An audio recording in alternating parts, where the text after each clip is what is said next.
नमस्कार। मैं पूर्व सूबेदार मेजर रामदत्त सिंह आज एक नई वेदना लेकर आपके सामने उपस्थित हुआ हूँ। इस वेदना का नाम है गिलवान घाटी। एक कर्नल सहित 20 जवान मेरे देश के शहीद हो गए। चीनी सेना ने उन सभी निहत्थों की निर्मम हत्या कर दी। हमारी वर्तमान सरकार के पास पूर्ण बहुमत है। हमारे पास दुनिया की श्रेष्ठतम आर्मी है, फिर भी ये सब कैसे हो गया? क्या मेरे भारत का शीर्ष नेतृत्व सही आकलन करने में चूक गया? मैंने जनरल जी.डी. बख्शी साहब का एक इंटरव्यू देखा था। उन्होंने कहा था चीन का यह एक चिरपरिचित अंदाज है, एक चिरपरिचित लड़ाई का तरीका है कि वो सीमा पर पहले धक्का मुक्की का खेल करते हैं, लेकिन जैसे ही हम असावधान होते हैं वो बड़ी घटना से नहीं चूकते। क्या आपने जनरल बख्शी साहब को समझने का प्रयास नहीं किया? ऐसा ही एक वाक्य कांग्रेस सरकार के समय का है। आदरणीय श्री मुलायम सिंह जी ने सदन में खड़े होकर कहा था कि श्री नेहरू जी का निधन इसी चीन की धोखाधड़ी के कारण हुआ। नेहरू जी को विश्वास ही नहीं हुआ कि अच्छे संबंध होने पर भी चीन ने हमें 1962 के युद्ध में धकेल दिया। चीन एक ऐसा देश है जिस पर दुनिया का कोई भी देश विश्वास नहीं कर सकता।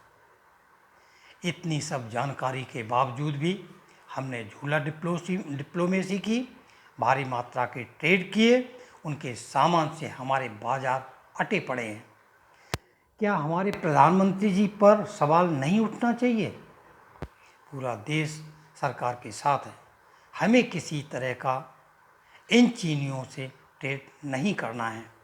इन्हें फ़ायदा पहुंचाने के लिए जो समझौते हमने किए हैं तुरंत प्रभाव से रोके जाएं, क्योंकि यह बात देश का एक आम नागरिक कह रहा है या आपके पास पहुंचाने की कोशिश कर रहा है, शायद आपको नागवार गुजरे,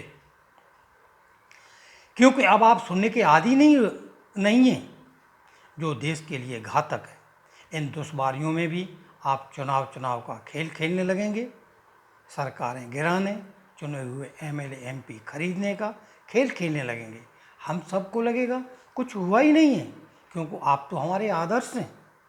हमें आज समझ आ रहा है कि हम अपनी बात अपने प्रधानमंत्री जी से सही ढंग से नहीं समझा पा रहे हैं। अतः अपनी बात दूसरे तरीके से कहता हूँ, हमारी चीन डिप्लोमेसी फेल हो गई, या यूँ कहें कि हमेशा से ही फेल रही। चीन हमेशा पड़ोसी देश है। चीन हमारा पड़ोसी देश है। हमें उससे अच्छे संबंध बनाए रखना चाहिए। परिणामतः चाहे वह हमारे कई किलोमीटर ज़मीनी क्यों न हड़प ले, सरदार पटेल जी की विशाल मूर्ति चीन से आयात करके ही बनानी चाहिए।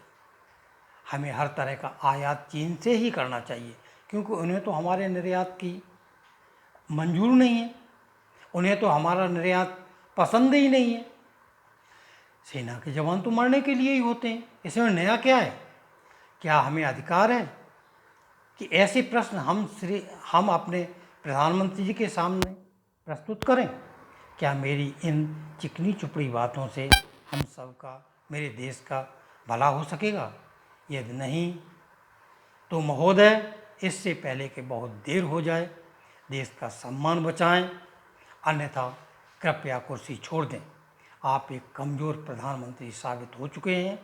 हम सब जानते हैं आप स्वाभिमानी हैं, अपने देश से प्रेम करते हैं, लेकिन नाकाम व्यक्तियों से अच्छा इतिहास नहीं बन सकता। जय हिंद, भारत माता की जय। इससे एक निवेदन और है मेरा।